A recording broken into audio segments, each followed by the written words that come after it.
وكفى والصلاة والسلام على خاتم الأنبياء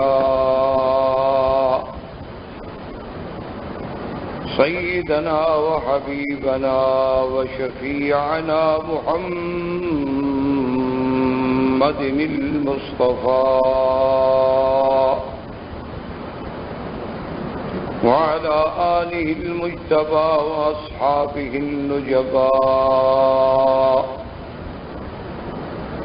اللهم صل على سيدنا محمد النبي الأمي الهاشمي وعلى آله وأصحابه نجوم الهدى. أما بعد فقد قال الله تبارك وتعالى في القرآن المجيد والفرقان الحميد: أعوذ بالله من الشيطان الرجيم. بسم الله الرحمن الرحيم.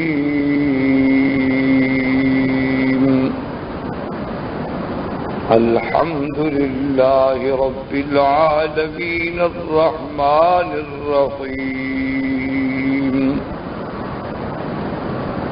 مالك يوم الدين. إياك نعبد وإياك نستعين. اهدنا الصراط المستقيم صراط الذين أنعمت عليهم غير المغضوب عليهم ولا الضالين.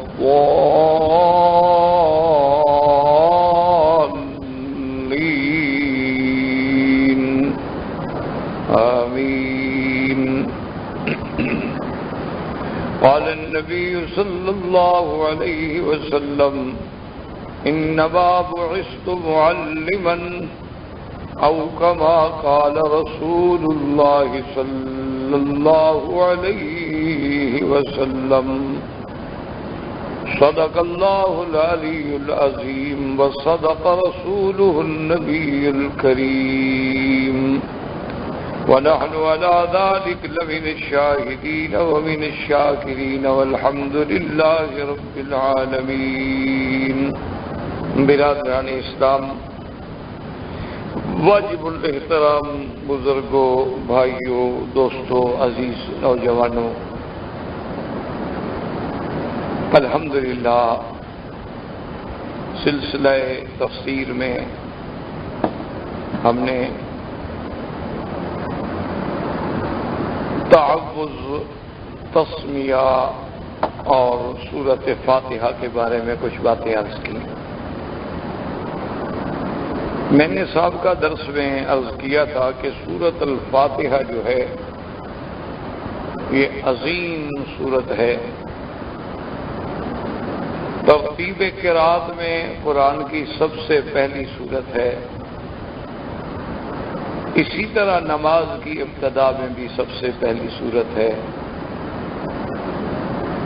اور اسی طرح اللہ نے اس کو ایسی شان بخشی ہے کہ اترنے کے اعتبار میں بھی سب سے پہلے جو کامل سورت اتری وہ سورۃ الفاتحہ.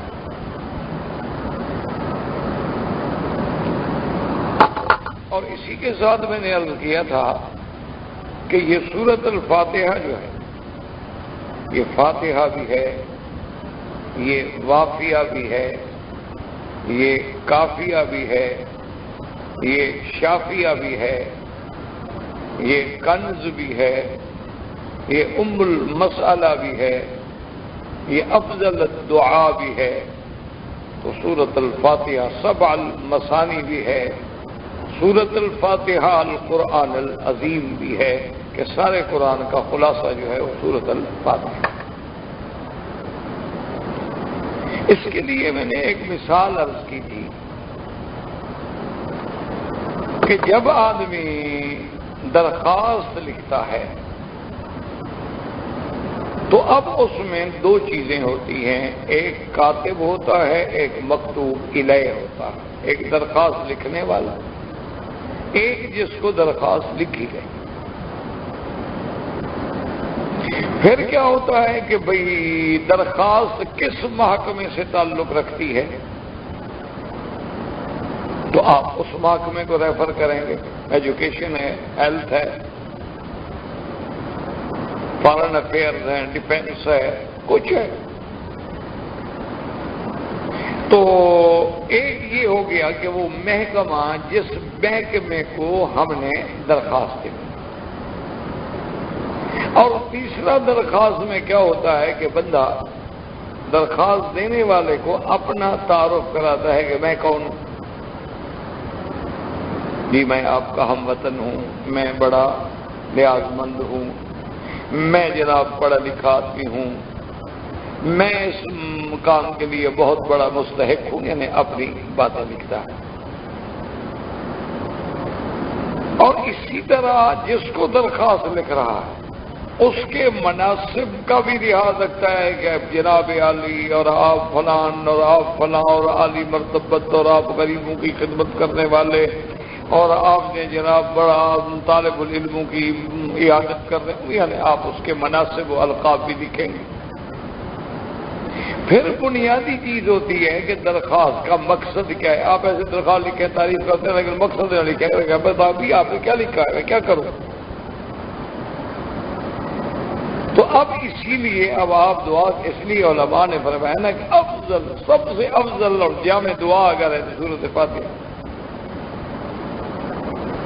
اسی لیے تو آپ دیکھیں نا کہ ہر نماز چاہے وہ فرض ہے، چاہے وہ واجب ہے، فرض اپنی سنت ہے اور نفل ہے، تہجد ہے، اشراق ہے، ضحیٰ ہے، صلاۃ التسبیح ہے، سب میں پڑھیں. سبع من المثانی. تو اس لیے علماء نے فرمایا کہ اب یہ دیکھیں کہ سورۃ الفاتحہ جو مسئلہ ہے، تو اب مکاتب جو ہے لکھنے والا اس سے مراد تو پڑھنے والا ہے، کیونکہ کبھی درخواست زبانی ہوتی ہے، کبھی تحریری ہوتی ہے. کس کو ہم مخاطب کریں؟ اپنے اللہ سے. اور اس کی شان کیسی ہم بیان کر رہے ہیں کہ اس کی کہ تمام محامد کا سزاوار اللہ ہے، اس کے مناسب القاب، اور تمام عالم کے پالنے والا اللہ ہے. اس کی صفت ربوبیت، اس کی صفت رحمانیت، اس کی صفت رحیمیت. پھر ہم بتا رہے ہیں جی ہم کون ہیں؟ ایاک نعبد، میرا مولا ہم تو تیرے بندے ہیں، تیرے عبد ہیں، تیری عبادت کرنے والے ہیں. اور میرا مولا ایاک نستعین، تجھ ہی سے مدد مانگنے والے ہیں، تیرے سوا ہم کسی اور سے مدد مانگتے ہی نہیں. تو اب اپنا تعلق بھی بتا رہا ہے کہ یا اللہ ہم تیرے عبد ہیں، تو ہمارا معبود ہے، ہم مدد مانگنے والے ہیں اور آپ مدد دینے والے ہیں. اب اس کے بعد اپنا مقصد بیان کرتا ہے کہ مانگتے ہم کیا ہے کہ اہدنا الصراط المستقیم، ہمیں سیدھی راہ کی ہدایت فرما دیجیے. یہ ہمارا سوال ہے. اب سیدھی راہ سے مراد کیا ہے؟ اللہ اکبر. صراط الذین انعمت علیہم، ان لوگوں کی راستہ جن پہ تیرا انعام ہے. غیر المغضوب علیہم، نہ ان پہ تیرا غضب ہے اور نہ وہ بھٹکے بہکے ہوئے ہیں. تو مثبت اور منفی دونوں انداز میں ہماری دعا ہو گئی. تو اس سے بڑی کوئی جامع دعا ہو سکتی؟ اسی لیے حدیث مبارک ہے اور صحیح حدیث کہ جب آدمی کہتے ہیں نا الحمدللہ رب العالمین، اللہ فرماتے ہیں اثنا علیہ عبدی، میرے بندے نے میری ثنا بیان کی. جب پڑھتے ہیں الرحمن الرحیم، اللہ کی صفتیں بیان، تو اللہ فرماتے ہیں مجدنی عبدی، میرے بندے نے میری کیسی تقدیس بیان کی، میری کیسی صفات رحمان اور رحیمیت کا اقرار کیا. اسی طرح جب بندہ کہتا ہے ایاک نعبد وَإِيَّاكَ نَسْتَعِينُ۔ اللہ فرماتے ہیں دیکھو یہ میرے اور میرے بندے کے درمیان ہے، آدھا میرے بھی آدھا اس کا ہے، کہ وہ عبادت کرنے والا ہے اور میں معبود ہوں، وہ مانگنے والا ہے اور میں دینے والا ہوں۔ اہدنا الصراط المستقیم۔ اللہ فرماتی ہے یہ خالص میرے بندے کے لیے ہے کہ میرا بندہ مجھ سے مانگ رہا ہے، اور آگے فرماتے ہیں وَلِعَبْدِي مَا سَأَلَ، اور میرے بندے کے لیے جو کچھ اس نے مانگا گویا میں نے اس کو دے دیا ہے۔ تو اتنی بڑی جامع دعا ہے جس میں حمد بھی ہے، ثنا بھی ہے، تمجید بھی ہے، اقرار صفات بھی ہے، اقرار ربوبیت عامہ بھی ہے، اور رحمت عامہ بھی ہے، رحمت خاصہ بھی ہے، اپنی ابدیت کا اعتراف بھی ہے، اور اس کے نفع نقصان کے مالک ہونے کا اقرار بھی ہے، اور اس کی مالکیت اور عدالت پر بھی ایمان ہے کہ مالک یوم الدین اسی کی ذات ہے۔ اور اس سے پھر ہم نے راستہ مانگا ہے کہ اہدنا الصراط المستقیم صراط الذین انعمت علیہم غیر المغضوب علیہم ولا الضالین، کہ یا اللہ ہمیں صراط مستقیم عطا فرما۔ اب یاد رکھیں گے صراط مستقیم کی دعا کیوں مانگی گئی، تو اس پر علماء کرام نے لکھا ہے کہ بھئی ہم نے صراط المستقیم کی دعا مانگی ہے، صراط المتوحدین کی دعا ہم نے نہیں مانگی۔ یہی وہ بنیادی بات ہے جس میں آ کے بہت سارے لوگ الجھ گئے۔ یاد رکھیں کہ متوحدین کا تقابل کس سے ہوگا؟ متوحدین مانا موحد، ایک، مقابل کیا ہوگا؟ تعدد۔ لیکن ہم نے جو دعا مانگی ہے وہ مستقیم ہے، کہ مستقیم کی ضد جو ہے وہ ہے اعوجاج۔ مستقیم مانا سیدھا، سیدھے کی ضد کیا ہوگی؟ ٹیڑھا۔ اب موحد کی ضد متوحد کی ضد تو ہوگی تعدد، ایک کے مقابلے پہ زیادہ، یہ ایک ہے یہ زیادہ ہے۔ تو اس لیے تعدد جو ہے وہ بھی ضروری نہیں ہوتا کہ تعدد جو ہے وہ غلط ہو۔ اسی لیے بعض لوگ کہہ دیتے ہیں نا کہ دیکھو جی یہ تو لوگوں نے المذاہب الاربع جو نکالے ہیں، امام ابو حنیفہ ہے، امام شافعی ہے، امام مالک ہے، امام حنبل ہے، یہ چار مسلک کہاں سے نکال آئے ہیں؟ دیکھو جی کیا حضور کے زمانے میں یہ مسلک تھے؟ یہ لوگوں کے دماغوں میں شبہ ڈالا جاتا، اشتباہ پیدا کیا۔ حالانکہ بات کہتے ہوئے بھی ان کو ڈر نہیں لگتا بھی جب اللہ کا نبی خود موجود ہو تو پھر اور کسی مسلک کی ضرورت کیا ہے بھائی؟ جب صاحب شریعت نبی موجود ہے، مسلک کی یا کسی دوسرے سے پوچھنے کی ضرورت تو تب ہوگی نا کہ جب حضور موجود نہ ہو۔ اور جہاں حضور موجود نہیں تھے وہاں لوگ صرف صحابہ سے پوچھتے تھے، اور صحابہ میں سے بھی چند تھے۔ اب حضور کے لاکھوں صحابہ ہیں، لیکن حضور پاک نے جب یمن کے لیے بھیجا تو حضرت معاذ بن جبل اور ابی موسیٰ اشعری کو بھیجا تو وہاں فتویٰ صرف ان کا چلتا تھا۔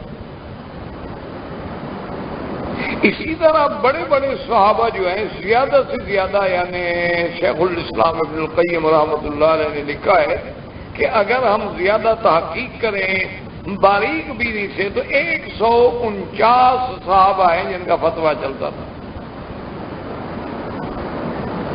اور 149 میں بھی بہت بعض صحابہ تو ایسی ہیں جو بالکل مقلین ہیں، جن نے بالکل ایک دو زیادہ سے زیادہ ایک دو فتوے دیے۔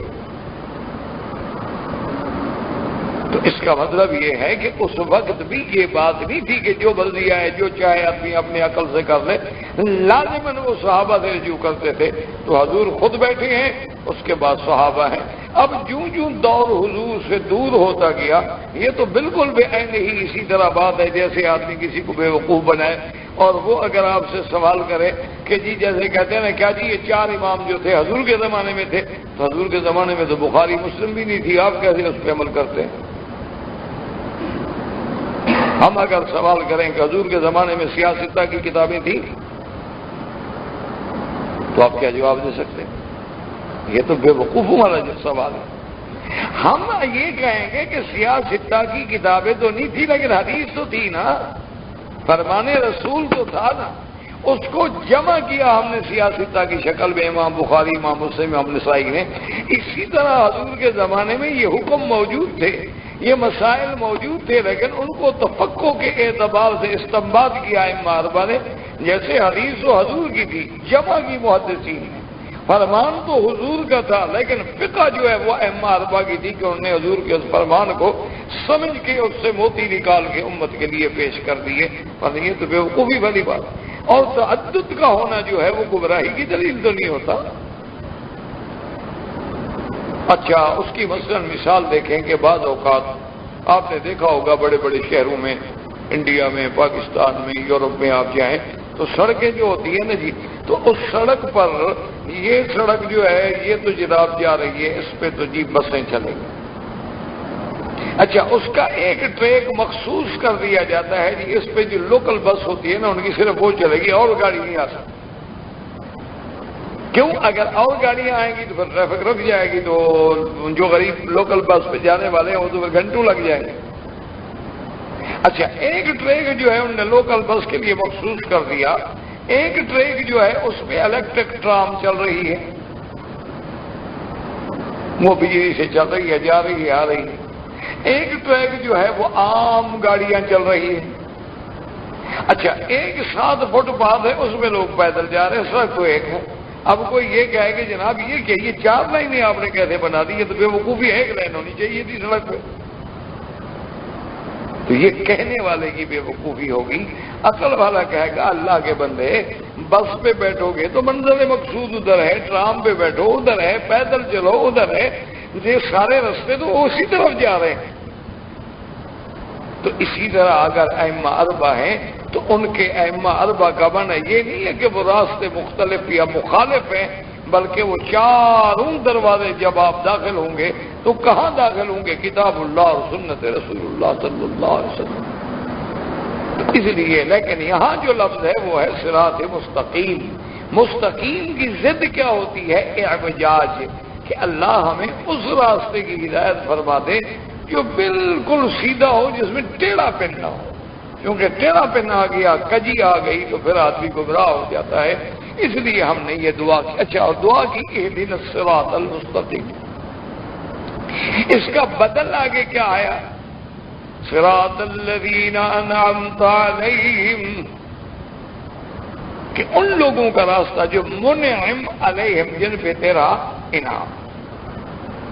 اچھا، یہ بدل جب لایا گیا تو اس سے ہمیں 2 فائدے نصیب ہوئے۔ ورنہ صراط المستقیم بھی تو کافی تھی نا، اہدنا الصراط المستقیم، سیدھا راستہ۔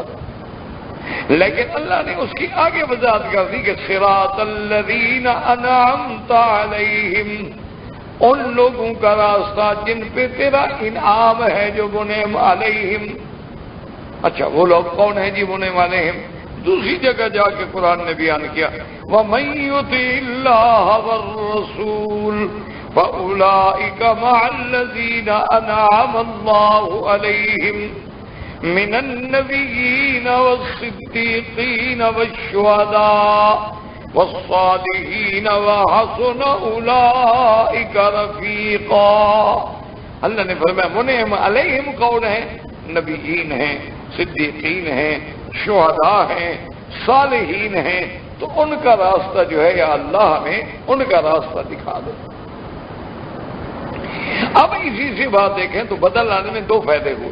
ایک فائدہ کیا ہوا کہ یا اللہ ہم جو دعا مانگ رہے ہیں اہدنا الصراط المستقیم، ہمیں دین کی ہدایت کر دے، ہماری دین کے راستے پہ چلا دے۔ یہ دنیا کی بات جو ہے وہ تو اللہ تو نے ہمیں عقل ہی دیا ہوا ہے، وہ دنیا تو ہم عقل سے بھی چلو کما لیں گے، دکان کر لیں گے، کوئی کاروبار کر لیں گے، کوئی مزدوری کر لیں گے، لیکن تم سے ہم وہ دنیا والا راستہ نہیں پوچھ رہے، مولا ہمیں دین کے راستے پہ چلا دے۔ کہ صراط مستقیم جو ہے کہ ان کا راستہ جن پہ تم نے انعام کیا وہ کون ہے؟ نبی صدیق۔ ان کا راستہ دولت تو نہیں ہوتی، ان کا راستہ تو دین ہوگا۔ تو لہذا ایک تو ہمیں یہ فائدہ ہوا کہ ہم نے یعنی دعا اپنی دینی ہدایت کے لیے مانگی ہے، دنیاوی ہدایت کے لیے نہیں، ورنہ اللہ نے تو دونوں راستے دکھا دیا، ہدیناہ النجدین، اللہ نے تو سب کچھ ہمیں بتا دیا ہے۔ تو اصل مہم جو ہے وہ دین ہے، کہ جب دین کی اصلاح ہو جائے تو دنیا تو اس کے تابع ہوتی ہے، دنیا تو چیز ہی کوئی نہیں۔ اگر دنیا اچھی ہو جائے اور دین بگڑ جائے تو کیا فائدہ، بندہ مارا گیا۔ لیکن اگر دین والا بن جائے تو دنیا تو اس کے تابع ہو۔ اسی لیے جیسے ایک واقعہ آتا ہے، حضرت قاسم نانوتوی رحمۃ اللہ علیہ کا ان کے زمانے میں ان کے کسی مرید نے آپ کی خدمت میں کچھ اشرفیاں پیش کی سونے کی۔ اس دور میں چھوٹی چھوٹی اشرفیاں کہتی، گنی بھی کہلاتی تھی، اشرفی بھی کہلاتی تھی۔ تو لوگ بلا پیسہ، چونکہ اس دور میں پیسے ہوتے تھے چاندی کے، درہم دینار سب چاندی کے ریالات، تو اب اتنے پیسے ایک آدمی 10,000 ریال رکھنا ہو تو پھر سر پہ اٹھائے نہیں ہو تو اس کے لیے گلا منگوا کر لے جائے، کیوں بوجھ ہے اس کا۔ تو لوگ پھر یہ کرتے تھے کہ بھی چلو 1,00,000 ریال رکھنا تو بڑا مشکل ہے، 1,00,000 کی گنیاں لے کے رکھ لو، اور ایک گنی تقریباً 100 کی، 200 کی، 500 کی، 50 کی، تو محدود ہو گئی نا، کہ تھوڑا وزن ہو گیا، اور ہے بھی سونا، جب چاہو بیچ دو۔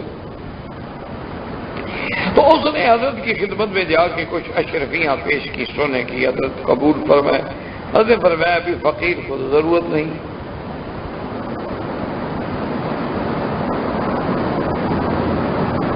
تو اس نے کہا کہ حضرت اگر آپ کو ضرورت نہیں ہے تو مدرسے میں تو ضرورت ہر وقت ہوتی ہے نا، مدرسے تو بیچارے چلتے ہی نہیں پیسوں پہ ہیں۔ تو آپ نے فرمایا کہ بھائی مدرسے کو تو ضرورت ہے، لیکن مدرسہ تو آپ نے بھی دیکھا ہوا ہے، تو اس کے لیے میرے پاس آنے کی کیا ضرورت ہے، مدرسے میں چلے جائیں اور جمع کرا دیں، وہاں سے جا کے اپنی رسید لے۔ اللہ والے اتنی احتیاط کرتے تھے، یہ تو اب ہم لوگ ہیں جو احتیاط نہیں کرتے، اللہ ہمارے حالوں پہ رحم فرمائے، ورنہ بہت بڑا امتحان ہے۔ میں نے اپنے والد صاحب رحمۃ اللہ علیہ کو دیکھا، ایک دفعہ ہم بیٹھے ہوئے تھے، پرانی بات ہے، تو ایک آدمی نے آ کے والد صاحب کی خدمت میں، یعنی کوئی ایک گڈی سی نوٹوں کی، میرا خیال ہے وہ 100 کے تھے، وہ پیش کی، 10,000 ہوگا یا 5,000 ہوگا، اللہ عالم، میں نے گنا نہیں، میں نے دیکھا بھی اتنے نوٹ تھے، وہ پیش کیے۔ تو والد صاحب رحمۃ اللہ علیہ نے فرمایا کہ بھائی کیا ہے؟ اس نے کہا حضرت یہ زکوٰۃ کے پیسے۔ تو فرمایا کہ بھائی میں تو زکوٰۃ کا مستحق نہیں، میں تو اللہ نے مجھے تو میں ذمہ دار آدمی ہوں، صاحب دولت ہوں، میں خود زکوٰۃ دیتا ہوں۔ تو اس نے کہا کہ جی ٹھیک ہے، یہ مجھے بھی پتا ہے کہ آپ زکوٰۃ کے مستحق نہیں ہیں، لیکن آپ لوگوں کو جانتے ہیں، طلباء کو جانتے ہیں، مساکین کو جانتے ہیں، تو ان کو آپ تقسیم فرما دیں۔ تو والد صاحب نے ایسے ہاتھ میں وہ پیش کیے، ہاتھ پکڑ کے ایسے پھینکے کہ وہاں جا پڑے۔ فرمایا اچھا یہ پورے مکے کے حرم میں تمہیں ڈپٹی کرنے والا اور نوکری کرنے والا ملازم تمہارا میں نظر آیا ہوں؟ عجیب آدمی ہوں، تمہاری زکوٰۃ ہے، جاؤ دفعہ ہو جاؤ، تم جاؤ، تم چلاؤ، میں تمہارا نو کروں گا، جا کے ڈھونڈتا رہوں غریبوں کو اور دوں، یہ میری ذمہ داری تو نہیں ہے بھائی، زکوٰۃ تمہاری ذمہ داری ہے، تم جاؤ تم ڈھونڈو۔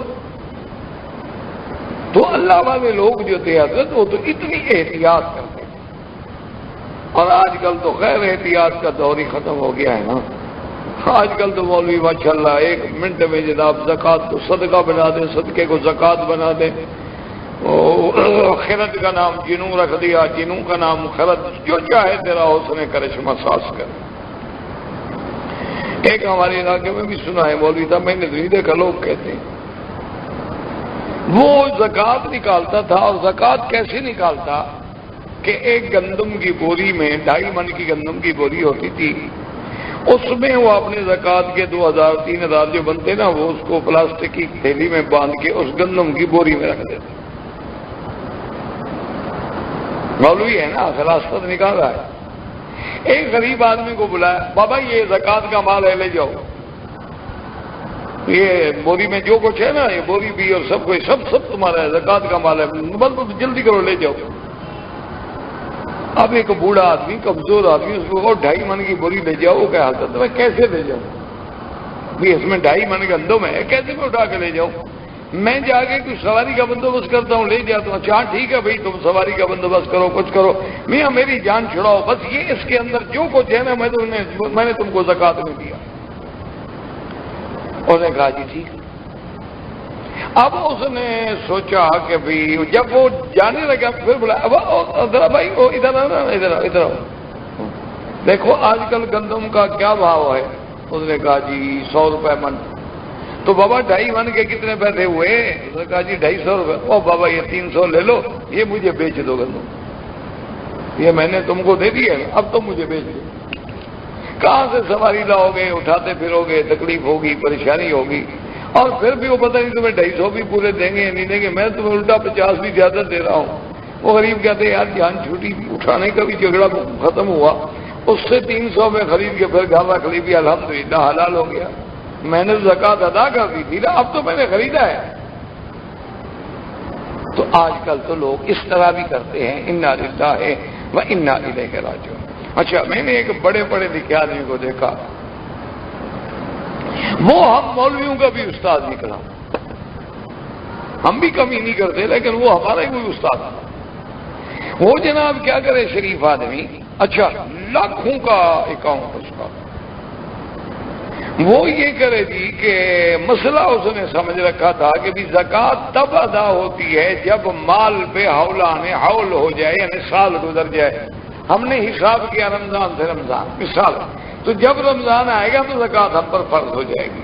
وہ کیا کرے جب 11 مہینے گزرے نا جی، چیک کاٹ کے پیسے سارے بیوی کے اکاؤنٹ پہ منتقل کر دیں، اس پر تو سال نہیں گزرا، 11 مہینے گزرے تو زکوٰۃ ہی دینی پڑی۔ اچھا بیوی کے جب 11 مہینے ہوں تو وہ خاوند کو بھیج دیں۔ میں نے کہا ابھی تم تو مولویوں ہوئے، تم تو چوروں کو بھی مور پڑ گئے، تم تو مولویوں کے بھی استاد۔ تو اس طرح بھی ہے، لیکن اگلے لوگ جو تھے وہ ان باتوں سے ڈرتے تھے، وہ کہتے تھے کہ اللہ تبارک و تعالی رزق حلال عطا فرمائے، تھوڑا ہو حلال ہو، اس میں کوئی آمیزش نہ ہو، تو بس اسی میں خیر ہے اور اسی میں برکتیں ہیں اور اسی میں رحمتیں ہیں۔ تو سچی بات یہ ہے کہ اس دور میں اگر کوئی دنیا دار رزق حلال کھاتا ہے، حرام سے بچتا ہے نا، وہ سب سے بڑا ولی اللہ، چاہے وہ دنیا دار ہے، صنعت کار ہے، کارخانے دار ہے، کچھ ہے، اگر وہ حرام، اسی لیے دیکھیں نا میرے آقا نے فرمایا کہ التاجر الصدوق الامین مع النبیین، کہ تاجر ہے، سچا ہے، امانت والا ہے، قیامت میں اللہ اس کو انبیاء کے ساتھ رکھے۔ یہ درجہ کیوں ملا ہے؟ دیانتداری کی بات ہے، تہجد پڑھ لینا بڑی آسان بات ہے، اشراق پڑھ لینا بڑی آسان بات ہے، کعبۃ اللہ میں طواف کر لینا بڑی آسان بات ہے، 2 گھنٹے کی لچھے دار تقریریں کر لینا بڑی اچھی بات ہے، لیکن دین معاملے کا نام ہے، حلال کھانا جو ہے یہ بڑا مشکل ہے، اس پہ قائم رہنا۔ اور خاص طور پہ ہم لوگوں کے لیے، کیوں لوگ آئیں گے آپ کہیں گے جی یہ پیسے لے لو، اب کوئی دیکھ بھی نہیں رہا اللہ کی ذات کے سوا کے کتنے ملے۔ تو حضرت نانوتوی رحمۃ اللہ علیہ نے فرمایا کہ بھائی تم نے مدرسے میں دینا ہے تو مدرسہ موجود ہے۔ انہوں نے کہا حضرت آپ دے دیں، فرمایا میرا مال ہی نہیں، میں کیوں دے دیں، یہ میرا ملک ہی نہیں، تمہارا ملک ہے۔ یہ احتیاط ہوتی تھی۔ اسی طرح اس دور میں یا حضرت مدنی کے دور میں، اللہ عالم مجھے وہ زمانے کا پتہ نہیں، لیکن بات پکی ہے، مدرسے کو تقریباً تعمیرات کے ضمن میں 5 کروڑ روپے کی ضرورت تھی۔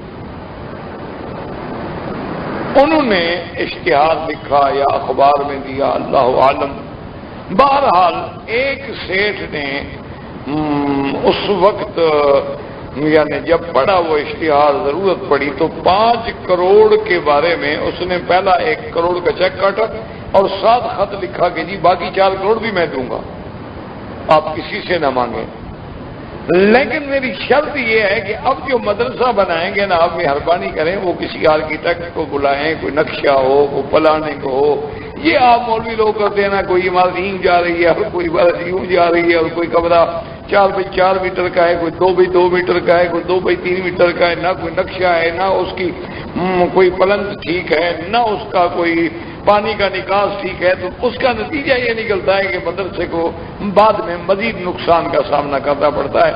آپ مہربانی کر کے آرکیٹیکٹ بلوائیں۔ محتمم مدرسہ نے جب وہ چیک پڑھا اور خط پڑھا کہا کہ مرسل الیہ کو واپس کیا جائے، جیسے بھیجا ہے واپس ہے کوئی مائی کا لال 1 کروڑ واپس کر دے۔ پیسے جب واپس گئے، چیک واپس گیا، سیٹ گھبرا گیا، اس نے کہا یار یہ کیا ہو گیا؟ دوڑا دوڑا آیا، ان کا حضرت میں نے کیا خطا کی؟ نے فرمایا بھائی خطا کی بات نہیں، تم نے پیسے دینے کے ساتھ اپنی شرطیں بھی لکھ دی، تو جب شرط تمہاری باقی ہے تو اس کا معنی ہے کہ اس ملک کے اندر تمہارا ابھی حق باقی ہے، تو تمہارا ملک سے یہ پیسہ نکلا ہی نہیں، جب نکلا نہیں تمہیں ثواب بھی نہیں ہوگا، تمہارے پیسے ہم کیوں ضائع کر دیں؟ خیرات دینے کے بعد تم کون ہو شرطیں لگانے والے؟ تمہاری ذمہ داری تم نے دے دیا، السلام علیکم، اپنی لکھتے جی میری رائے یہ ہے کہ ایسا کیا جائے، باقی آپ جانے مدرسہ کا کام جانے، لیکن آپ نے اس میں اپنا حق باقی رکھا ہے کہ بھئی ایسا ہونا چاہیے، پھر میں باقی 4 کروڑ بھی دینے کے لیے تیار ہوں۔ تو اس کا معنی یہ ہے کہ ابھی اس پیسے کو تمہارے ملک سے خالی نہیں کیا گیا، تو جب تک تملک غیر کا فقیر کا ثابت نہ ہو جائے وہ تو صدقہ بھی نہ ہوا، خیرات بھی نہ ہوئی۔ میری اپنی زندگی کا واقعہ حضرت بنوری رحمۃ اللہ علیہ فوت ہو گئے، کراچی میں بہت بڑے علماء میں گزرے ہیں اور بہت بڑے محدث سے جنہوں نے شرح ترمذی بھی لکھی ہے ماشاءاللہ۔ اللہ ان کی قبر پہ کروڑوں رحمتیں فرمائے۔ بات بڑی تیز فرماتے تھے، زبان مبارک تیز تھی، اصل تو آپ افغانستان سے تھے اور بہت بڑے خاندان سے تھے۔ خیر بیٹھے تھے، ایک سیٹھ نے آ کے 10 لاکھ روپے پہ چیک پیش کیا۔ ہم فرمایا ہاں بھائی کیا ہے؟ میری مدرسے کے لیے حضرت صدقات کی مد میں ہے۔ فرمایا اللہ کے بندے ہمارے مدرسے کا کام پورا بجٹ پورا ہو گیا، بجٹ پورا ہو گیا، ہمیں ضرورت نہیں ہے۔ بہت تیز بولتے تھے حضرت، میں حضرت کی بہت صحبت میں رہا ہوں، میرے استاد تو نہیں تھے لیکن ادب اور احترام میرے استاد تھے، تو اور بڑے ہی شفیق تھے، اللہ ان کی قبر پہ کروڑوں رحمتیں فرمائے۔ اور اتنا یعنی خیال ہوتا تھا کہ میں جب ان کے مدرسے میں مہمان ہوتا تو باقاعدہ مدرسے والوں کو ہدایت کی جاتی کہ مکی صاحب میرا ذاتی مہمان ہے، مدرسے کا مہمان نہیں، لہذا ان کے پیسے جو کھانے کے ہوں گے میری تنخواہ سے کاٹے جائیں۔ یہ احتیاط ہوتی تھی ان کے زمانے میں، ایسے نہیں والا بابت ہے۔ اچھا، اور اگر ہم مدرسے میں نہ ٹھہرتے تو پھر بھی ناراض کہ آپ مدرسے میں کیوں نہیں ٹھہرے؟ تو ہم نے بھی پھر وہ طریقے بنائے ہوئے تھے نا، طالب علمی کا زمانہ تھا، طالب علم جیسا شرارتی تو کوئی ہوتا نہیں ہے۔ ہم نے بھی پھر وہ طریقے بنائے ہوئے تھے کہ جب آتے تو فوراً حضرت کی خدمت میں جناب بڑے ادب سے جا کے ملتے اور حضرت ہمیں کمرہ الاٹ فرما دیتے، اس میں ہم اپنا اٹیچی کیس رکھ دیتے، کچھ 1-2 کپڑے لٹکا دیتے، اس کے بعد سارا دن جہاں مرضی آئی دوستوں سے گپے شپے لگاتے رہے، جب فارغ ہوئی شام کو آ کے سو گئے۔ اور حضرت کبھی پوچھتے ہو کہتے کہ حضرت سامان تو ہے وکیل صاحب کا یہاں نظر نہیں، اچھا پھر ہوں گے کہیں ہوگا، پھر سامان جب پڑا ہے تو وکیل صاحب بھی ہوں گے، وکیل صاحب تو ہے نہیں، وکیل صاحب تو دوستوں کے ساتھ گپے لگا رہے ہیں۔ تو بہرحال یہ ہے کہ حضرت کی خدمت میں اس سیٹھ نے 10 لاکھ روپے پیش کیے۔ حضرت نے فرمایا بھی ہمارے مدرسے کا بجٹ پورا ہو۔ اس نے کہا کہ حضرت اگر آپ کے مدرسے کا بجٹ پورا ہو گیا ہے تو آپ جس مدرسے کو مستحق سمجھتے ہو اس کو بھجوا دیجیے گا۔ تو فرمایا بھائی یہ میرا کام نہیں، یہ تمہاری ڈپٹی ہے کہ مستحق ڈھونڈتے پھرو۔ اب پتہ نہیں اس سے بیچارے کو پتہ نہیں تھا یا کیا نہیں تھا، تو کہنے لگا کہ حضرت گزارش یہ ہے کہ ایسے لوگ بہت کم آتے ہیں جو آ کے 10-10 لاکھ روپیہ پیش کریں، آپ مجھے کیوں ٹھکرا رہے ہیں؟ حضرت جلال میں آگے فرمایا تو ایسے مولوی بھی بہت کم ہوتے ہوں گے جو 10 لاکھ روپیہ پھینک دے، اٹھ نکل جاؤ میرے مدد سے۔ دیکھے تو ہمارے جیسے سیٹ میں نے کئی جوتیاں اٹھاتے تھے، کون 10 لاکھ مجھے دکھانے ہیں؟ وہ بیچارہ اس کی تو پریشان، یہ کیسا مولوی ہے جو 10 لاکھ ٹھکراتا ہے ساتھ گالیاں بھی دیتا ہے. تو یہ استغنا ختم نبوت کا مقدمہ تھا. ایک بروہی کو وکیل رکھنا تھا قادیانیت کے مقابلے پر. ایک بروہی مرحوم کی فیس جو ہے 20 لاکھ روپے سے بھی زیادہ ہوتی تھی، اور ہم مولویوں کے پاس 20 لاکھ روپیہ ہو تو اللہ رحمت کرے ہم تو زمین پہ بھی نہ چلیں، ہم تو 2 میٹر اوپر چلیں. مولوی کے پاس پیسہ ہو پھر زمین پہ پاؤں نہیں لگتے اس کے، یا تو پیسے ختم ہو. تو اب جناب یہ ہے کہ 20 لاکھ کہاں سے دیا جائے؟ تو حضرت بن نوری کی خدمت میں انہوں نے کہا کہ بھائی چونکہ ایک بروہی کبھی کبھی جمعہ پہ آتا ہے آپ کے مسجد میں، تو اگر آپ مہربانی کرتے ہیں تو کچھ رعایت کر دیں. کیا لوگ ایک بروہی آئے تو جمعہ کی نماز کے بعد وہ حضرت کو مل کے ہی جاتے تھے. تو حضرت کو آگے سلام کیا تو حضرت نے فوراً ہی فرمایا کہ بھائی بروہی صاحب اتفاق ہے، اچھا ہوا کہ تم آ گئے. 2 باتیں ہیں، جنت لینا چاہتے ہو یا 20 لاکھ چاہتے ہو؟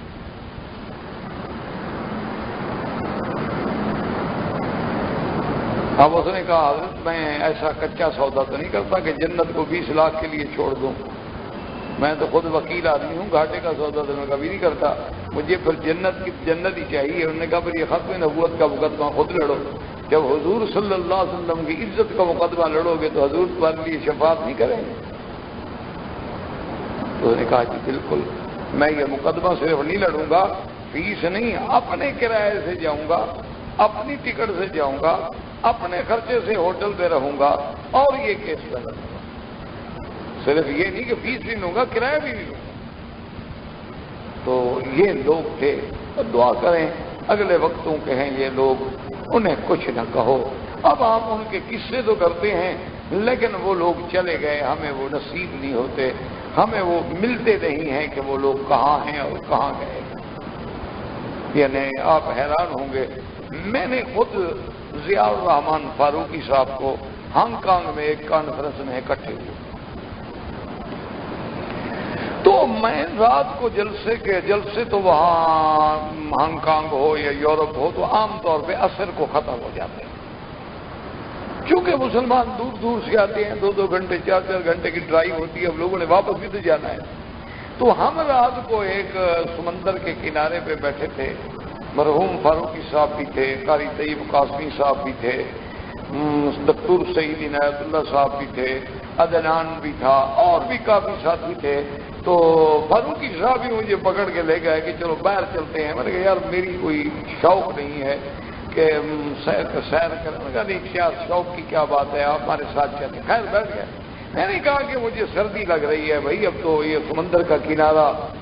تو فوراً فاروقی صاحب نے کہا کہ میں سویٹر نکال کے دیتا ہوں. میں نے کہا نہیں ایسی بات نہیں، ہم بس کریں چلیں یار، کیا کر رہے ہیں ہم یہاں بیٹھے. اچھا اسی دور میں بیٹھے بیٹھے پتہ نہیں مجھے کیا سوچی، اللہ معاف فرمائے، اللہ مجھے معاف کر دے، اللہ ان کے درجات بلند کرے، قبر پہ رحمت فرمائے. تو میں نے کہا یار فاروقی صاحب مجھے ایک گلہ ہے آپ لوگوں سے. کیا لگا جی کیا گلہ؟ میں نے کہا دیکھیں میں تو جانتا تو نہیں ہوں لیکن مجھے بہت سارے لوگوں نے شکایت کی ہے کہ آپ لوگوں کے پاس چندہ آتا ہے، پیسے آتے ہیں اور آپ کا کوئی حساب نہیں، کوئی کتاب نہیں، اور پیسے پتہ نہیں جائز خرچ ہوتے ہیں یا جائز خرچ ہوتے ہیں. اور مجھے کسی نے کہا ہے کہ آپ نے ان پیسوں سے زمین لے لی ہے اور رقبہ بنا لیا ہے اور جائیدادیں بنا لی ہیں اور لوگ پیسے آپ کو دین کے لیے دیتے ہیں. تو بڑے پیار سے وہ سنتا رہا، اللہ اس کی قبر پہ کروڑوں رحمتیں فرمائے. اس کے فوراً بعد مجھے کہنے لگا کہ مکی صاحب جس آدمی کو اپنی موت کا 1 منٹ کا بھی پتہ نہ ہو، اپنی زندگی کو ہتھیلی پہ لے کے پھرتا ہو، جو آدمی ہر وقت انتظار میں ہوگی کہاں سے گولی آئے گی، وہ پیسے کھا کے کیا کرے گا؟ پیسے تو اس کو بچانے چاہیے نا جس کو کم از کم یہ تو پتا ہو نا کہ میں نے رہنا ہے اور میں بڑا مطمئن ہوں، سکون ہے، جائیداد ہے، میں گھر بناؤں گا، کوٹیاں بناؤں گا، یہ ہوگا وہ ہوگا. اور جس بندے کو یہ پتا ہو کہ مجھے تو پتا نہیں کتنی منٹوں کے بعد اٹھ جانا ہے،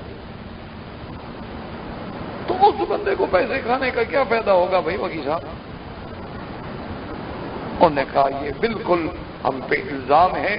میرا بھائی سعودی عرب کے دمام کے علاقے میں ملازمت کرتا ہے، نوکری کرتا ہے، اس بیچارے نے اپنے پیسوں سے زمین خریدی تو اس کے ساتھ بھی لفظ تو فاروقی لگ جاتا ہے نا، میں کیا کروں، ورنہ میں نے کبھی چندے سے ایسی حرکت نہیں کی، مجھے تو یہ پتہ نہیں کہ میں زندہ کب تک ہوں، تو میں کھا کے کروں گا کیا، مجھے آپ اس کا تو قائل کریں۔ تو بہرحال اللہ پاک ان کی قبر پہ رحمت فرمائے۔ تو حضرت حضرت نانوتوی نے بھی وہ پیسے نہ لیے۔ اچھا، وہ مرید بھی کوئی پکا عاشق تھا، پکے مرید بھی ہوتے ہیں نا، ہماری طرح تو نہیں ہوتے سارے کچے۔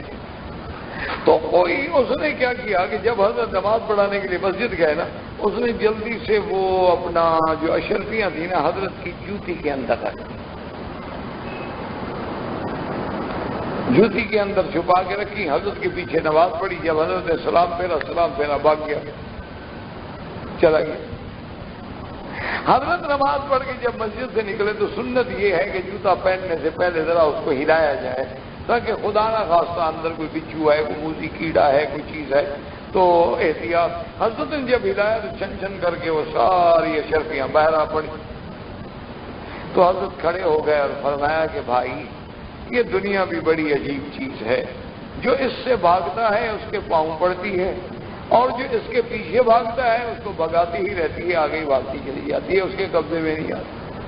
فرمایا کہ دنیا ایک ایسی کہ جو اس کو چھوڑ دیتا، جو اس کو ٹھکرا دیتا ہے، اس کے تو پاؤں پڑتی ہے، اور جو اس کو حاصل کرنا چاہتا ہے اس سے یہ آگے بھاگتی رہے۔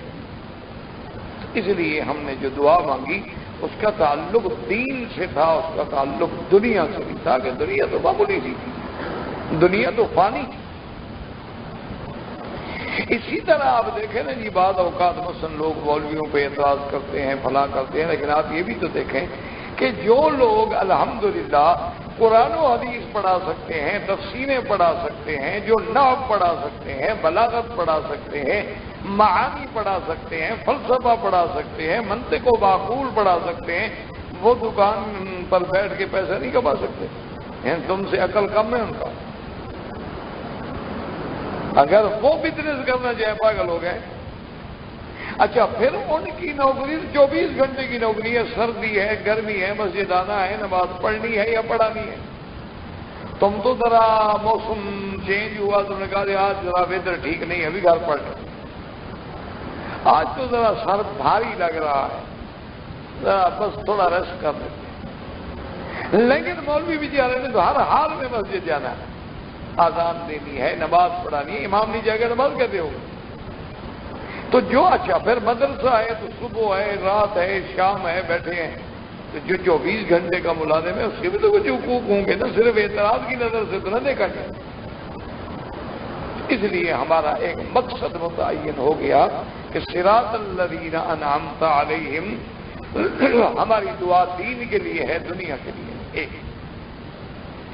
دوسرا فائدہ کیا ہوا کہ دعا میں اشتباہ ہی نہ رہا کہ ہمیں کن کا رستہ دکھلا جن پہ تیرا انعام۔ منعم علیہم کون ہے؟ اب اس بات کو ذرا سمجھیں گے، انشاءاللہ کوشش کریں گے، اللہ کرے گا میں بھی کوشش کروں گا کہ آسان لفظوں میں سمجھا سکوں، تو آپ بھی ذرا توجہ کریں گے کہ منعم علیہم کون ہے؟ نبیین، صدیقین، شہداء، صالحین۔ اب منعم جو ہے یعنی وجود انعام جو ہے وہ دوام انعام کو مستلزم نہیں ہوتا، یہ ہے تھوڑا سا مشکل مسئلہ، لیکن آپ تھوڑی سی کوشش کریں گے انشاءاللہ سمجھ آ جائے گا۔ وجود انعام دوام انعام کو مستلزم نہیں ہوتا۔ کیا مانا کہ ایک آدمی ہے، اس پہ آج انعام ہے، ضروری تو نہیں کہ ہمیشہ رہے، ہو سکتا ہے کل نہ رہے۔ تو ایک ہے وجود انعام، ایک ہے دوام انعام کہ وہ انعام ہمیشہ رہنے والا ہو۔ تو وجود انعام جو ہے وہ دوام انعام کو مستلزم نہیں ہوتا، جیسے اس کی حدیث سمجھے انشاءاللہ اللہ کرے گا، حدیث کی برکت سے مسئلہ سمجھ آ جائے گا۔ حضور نے فرمایا کہ ایک وقت آئے گا یکون الرجل مؤمنا ویمسی کافرا، کہ صبح کو بندہ مسلمان ہوگا، شام کو کافر ہوگا، شام کو کافر ہوگا، صبح مسلمان ہوگا، کوئی پتہ نہیں ایسا وقت آ جائے گا۔ تو اس کا معنی یہ ہے کہ وہ انعام جو ہے ایمان والا وہ دوام سے نہیں ہو سکتا ہے، نعوذ باللہ کافر ہو جائے۔ سمجھا رہی ہے نا بات کہ ہم نے دعا مانگی تھی منعم علیہم کی، اور انعام ہمیشہ نہیں ہوتا، مستلزم نہیں ہوتا دوام کو، تو اللہ نے آگے فرما دیا غیر المغضوب علیہم ولا الضالین۔ اب علماء کہتے ہیں کہ نہ ان لوگوں کا راستہ جن پہ تیرا غضب ہے اور نہ جو گمراہ ہیں، لیکن علماء نے فرمایا یہ تو عام ترجمہ ہے، اصل انہی کی طرف اشارہ ہے کہ میرا اللہ وہ تیرے منعم علیہم جو ہیں نہ ان پہ تیرا غضب ہوا نہ گمراہ ہوئے، یعنی آخر وقت تک جو انعام والے رہے، ہم ان کا راستہ تجھ سے مانگتے ہیں کہ نہ وہ گمراہ ہوئے اور نہ ان پہ تیرا غضب ہوا، بلکہ وہ ہمیشہ انعام والے رہے۔ تو لہذا دعا اس باتن بھی آئی، نفی بھی آئی۔ اس بات آیا کہ ہمیں ان کا راستہ دکھا، اور نفی کیا آئی غیر المغضوب علیہم ولا الضالین۔ میرا اللہ وہ ہمیشہ منعم علیہم ہے اور ان پہ نہ تیرا غضب ہے نہ وہ گم کرتا رہا ہے، ہم ان کا راستہ مانگ رہے ہیں۔ صراط الذین، اب علماء نے اور بعض اولیاء اللہ نے بڑی عجیب بات لکھی ہے، وہ فرماتے ہیں کہ یہاں جو ہے نا جی صالحین، صدیقین، شہداء، نبی تو نبی ہے نا۔ اور ایک بات یہاں یہ بھی سمجھ لیں کہ مرزا قادیانی اور اس کے گمراہ لوگ جو ہیں وہ لوگوں کو دھوکہ دیتے ہیں۔ وہ کہتے ہیں دیکھو جی ہر نماز میں بندے پڑھتے ہیں اہدنا الصراط المستقیم صراط الذین انعمت علیہم، اور منعم علیہم کون ہے؟ النبیین والصدیقین والشہداء والصالحین۔ وہ کہتا ہے کہ جب عبادت کر کے اطاعت کر کے بندہ صالحین میں بھی شامل ہو سکتا ہے، صدیقین میں بھی شامل ہو سکتا ہے، شہیدوں میں بھی شامل ہو سکتا ہے، تو نبیوں میں شامل کیوں نہیں ہو سکتا؟ لہذا اطاعت کر کے بندہ جیسے صدیق بن سکتا ہے اسی طرح نبی بھی بن سکتا ہے۔ اس لیے وہ کہتا ہے کہ نبوت کا دروازہ دیکھو کھلا ہوا ہے۔ وہ لوگوں کو یوں گمراہ کر، وہ کہتے ہیں جی عجیب بات ہے، پچھلی 4 باتیں تو آپ سارے مانتے ہو، پہلا کیوں نہیں مانتے ہو؟ اگر اطاعت کر کے عبادت کر کے بندہ صدیقیت کے دروازے تک جا سکتا ہے، شہادت کے مرتبے پہ جا سکتا ہے، صالحیت کے مرتبے پہ جا سکتا ہے، تو پھر نبوت کے مرتبے پہ کیوں نہیں جا سکتا؟ حالانکہ یاد رکھو یہاں معیت کا سوال ہے، عینیت کا سوال نہیں، یاد رکھو۔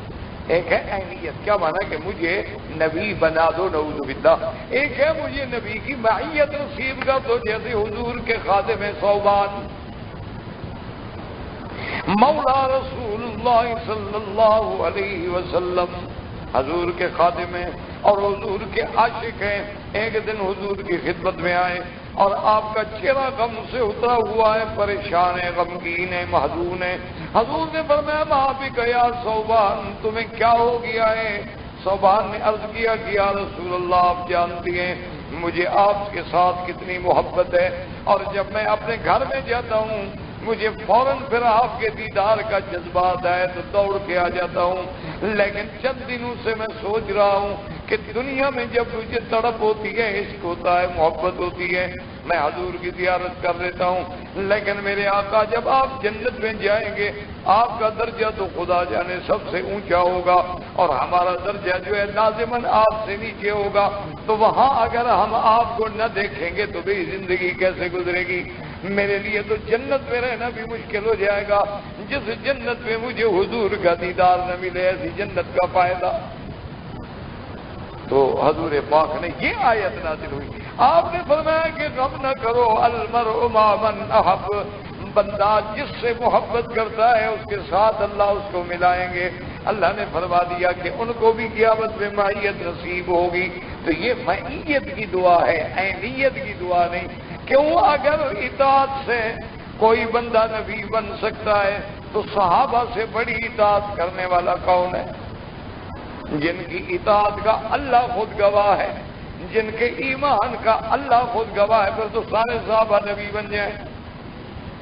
اگر اطاعت سے نبی بنتا ہے آدمی تو پھر سب سے پہلے تو ابو بکر عمر عثمان والی کو نبی بننا چاہیے تھا، نہ کہ 14ویں صدی کے بعد ایک مغل خاندان کے اندر پیدا ہوا منشی ارضی نویس جو ہے وہ نبی بن جائے، غلام احمد قادیانی۔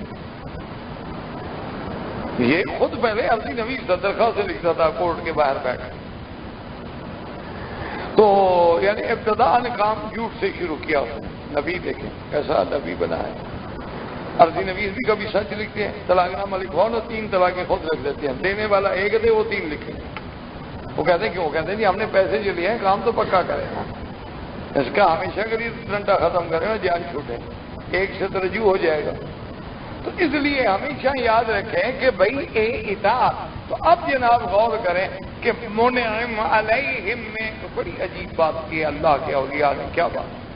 انہوں نے فرمایا کہ اعتقاداً آدمی عقیدہ رکھتا ہے اللہ کا حکم ہے نماز، روزہ، زکوٰۃ، امر بالمعروف نہی عن المنکر، اور میں اعتقاد رکھتے ہوئے اللہ کے اس حکم پہ جب چلوں گا اللہ مجھے قیامت میں اپنی رحمتوں سے جنت دیں گے۔ تو یہ صلاح کا درجہ ہے، صالحین میں آ گیا کہ من عمل صالحا من ذکر او انثى وهو مؤمن فلنحيينه حياة طیبہ۔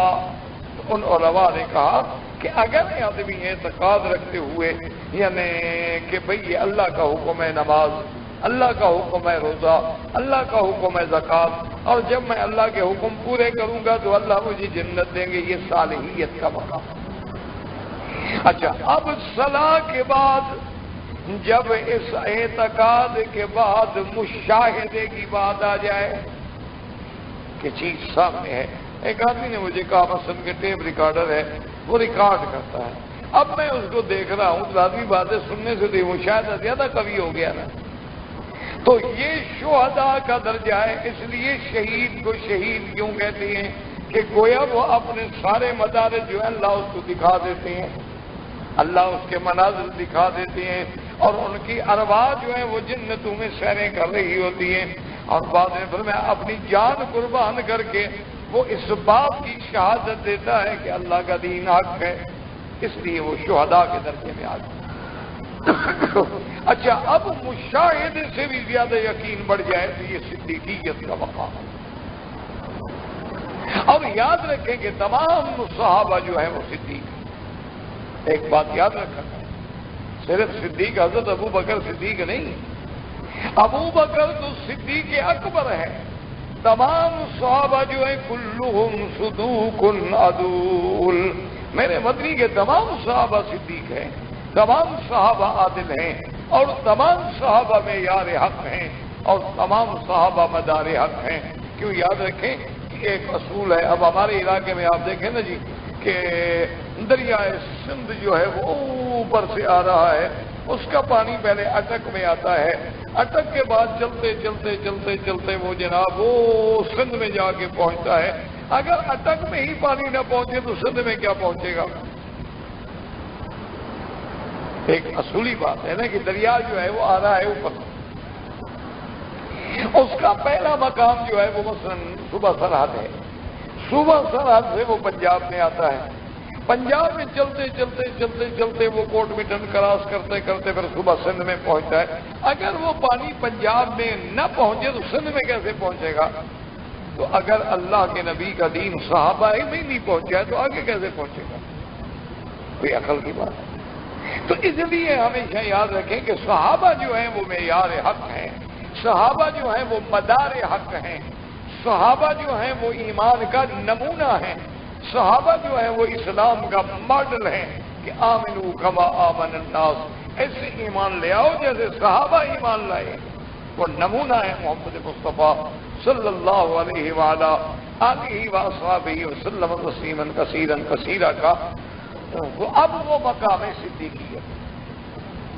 اچھا، صدیقیت سے بھی بلند و بالا مقام کیا ہوتا ہے؟ اس لیے علماء کہتے ہیں ایک علم ہوتا ہے، ایک یقین ہوتا ہے، ایک علم الیقین ہوتا ہے۔ ایک عین الیقین ہوتا ہے.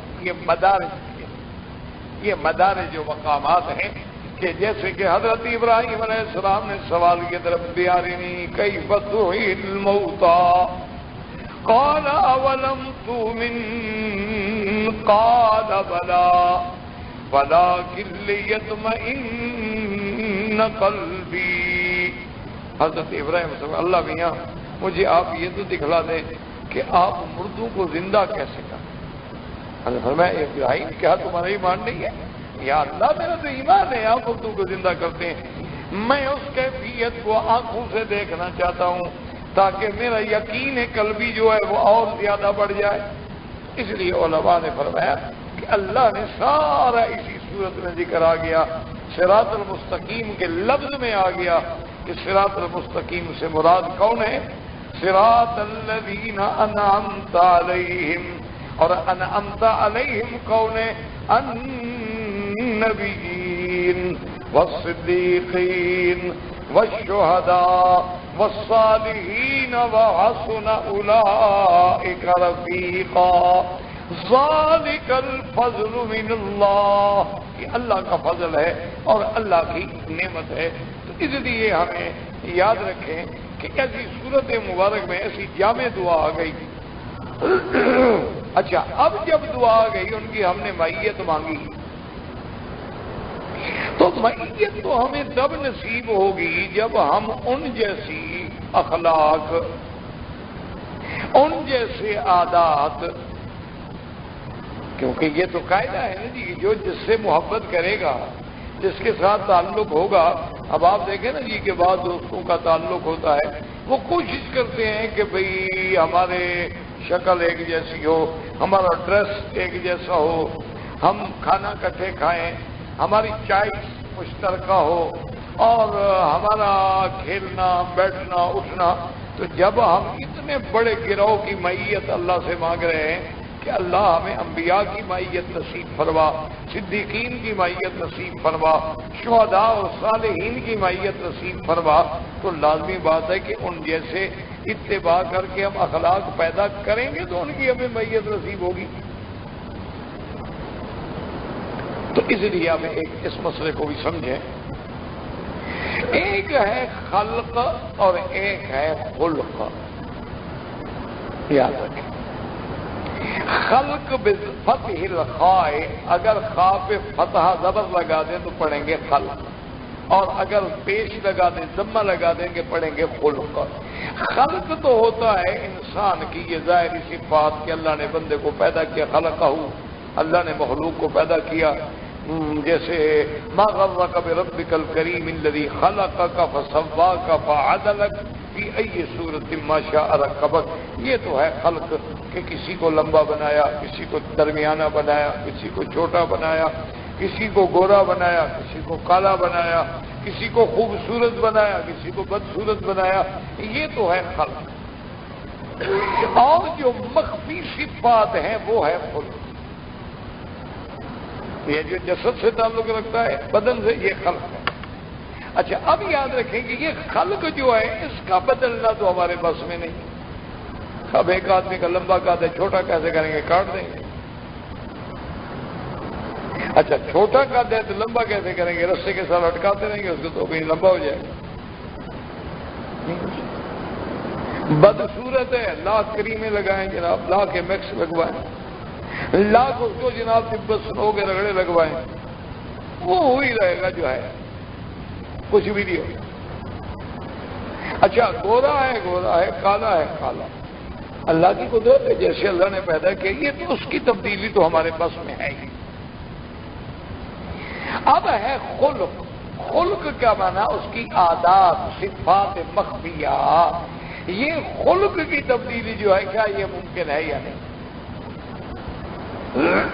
یاد رکھیں کہ اس میں فلاسفہ جو ہے نا یونان کے، افلاطون ہے، اسی طرح دیمیقراط ہے، اور اسی طرح اور بھی بڑے بڑے فلسفے، وہ کہتے ہیں کہ اخلاق بھی تبدیل نہیں ہوتی. وہ کہتے ہیں کہ آدمی کی عادات جو ہیں وہ تبدیل نہیں ہوتے. اسی لیے ایک محاورہ بھی ہے، روایت بھی آتی ہے، محاورہ بھی ہے کہ اگر یہ معلوم ہو آپ کو کہ پہاڑ اپنی جگہ سے ہٹ گیا ہے تو یہ تو مان لو، لیکن یہ پتہ لگے کہ فلاں بندے کی عادت چھوٹ گئی ہے، یہ بڑا مشکل ہے۔ کسی کی عادت چھوٹ جانے کا دن نہیں، اس لیے یہ فلاسفہ کہتے ہیں کہ بھئی کسی کے اخلاق کی تبدیلی ہو ہی نہیں سکتی۔ اچھا، اور یاد رکھیں کہ کچھ فلاسفہ ایسے ہیں کہ وہ یہ کہتے ہیں کہ تبدیلی تو ہو سکتی، ممکن ہے، وہ کہتے ہیں تبدیلی ممکن ہے لیکن اس میں مشقت بڑی ہے، محنت کرنی پڑے گی کہ اس بندے کو لوگوں سے الگ رکھیں، غاروں میں رہے، کھانا چھوڑ دے، پینا چھوڑ دے، اس کے بعد لذت چھوڑ دے، شہوانیت چھوڑ دے، نفس کو مارے، سزا دے، ایک ٹانگ پہ کھڑا رہے، چلا کشی کرے، دھوپ میں بیٹھا رہے، سردی میں پڑا رہے اور جوگی بن کے پھرتا رہے، اور رگڑنے لگیں گے پھر جا کے شاید کچھ تبدیلی ہو جائے گی۔ اسی لیے یہ جتنے آپ کے ہیں نا بدھ مت وغیرہ یا برہمن یا ہندو مت، بدھ مت، یدھ مت، یہ سارے اسی فلسفے کے مارے ہوئے ہیں۔ اسی لیے وہ دیکھا نا آپ کو سر مڈا کے رکھیں گے، سارے گنجے پھر رہیں گے، جوگی بنے ہوئے پھر رہیں، گوشت نہیں کھائیں گے، وہ کہتے ہیں جی نفس خراب ہوتا ہے، دودھ بھی ہو، نہیں جناب دودھ نہیں کھاتے، دودھ سے نفس کو خرابی ملتی ہے۔ اچھا بھی کیا ہو ابا جی ایسے بس وہ تھوڑا بہت جو پرشاد بٹے گا نا وہ ہم تھوڑا سا کھا لیں گے، کافی ہے۔ وہ اسی چکر میں کہ بھئی اخلاق کو ٹھیک کرنے کے لیے مشقت ضروری ہے، وہ محنتیں کر رہے ہیں، چلے کاٹ رہے ہیں، ایک ایک ٹانگ پہ کھڑے ہیں ساری ساری رات۔ وہ ایک آدمی نے مجھے بھی کہا، اس نے کہا جی ایک پیر صاحب ہیں، وہ ایسے بس آنکھوں پہ ہاتھ رکھتے ہیں نا جناب تو فوراً اللہ کی قدرت ہے، ایسی روشنی پیدا ہوتی ہے کہ بالکل مکہ مدینہ دکھا دیتے۔ وہ میں نے کہا اللہ کے بندے یہ کوئی بڑی بہادری نہیں ہے، اس میں کوئی پیری شیری والی بات نہیں ہے، تم آنکھیں بند کرو، میں تمہاری آنکھوں پہ زور دیتا ہوں، دیکھو روشنی نظر آتی ہے کہ نہیں آتی۔ اس کو پھر سائیکولوجیکل طور پہ میں جدھر موڑ دوں، کہنا کہا جی ایک دفعہ مجھے انہوں نے ایک عمل دیا تھا اور کہا کہ جاؤ اور قبرستان میں کھڑے ہوں اور ایک ٹانگ پہ کھڑے ہو کے پڑھنا ہے اور 5 منٹ کے بعد تمہیں آوازیں اور ڈرونے خیالات ہیں تو ڈرنا بالکل نہیں ہے، وظیفہ پورا کر کے نکلنا ہے، پھر جن تمہارے تابع ہو جائیں گے۔ اور حضرت ایسے ہی ہوا، بس 3-4 منٹ لگے ہوں گے جناب، میرے تو بالکل دنیا گھومنے لگے، انہوں نے کہا ابھی تم ایک پاؤں پہ کھڑے ہو جائے، ابھی گھومنے لگ جائے گی، اس میں بیوقوف آدمی کون سی بزرگی ہے؟ آدمی جب ایک ٹانگ پہ کھڑا ہو، کھڑا بھی قبرستان میں ہو، رات بھی اندھیری ہو تو ڈرونے خیالات نہیں آئیں گے تو کیا آئے گا؟ اسے تمہیں بیوقوف بنایا ہے، بیوقوف کوئی پیری گیری نہیں ہے، تم نہ مانو۔ میں نے کہا ابھی ایک ٹانگ پہ کھڑے ہو جاؤ، 5 منٹ کے بعد ساری دنیا تمہیں گھومتی نظر آئے گی، ابھی کھڑے ہو جاؤ، بغیر پیری کے ہم تمہیں دنیا گھموا دیتے ہیں۔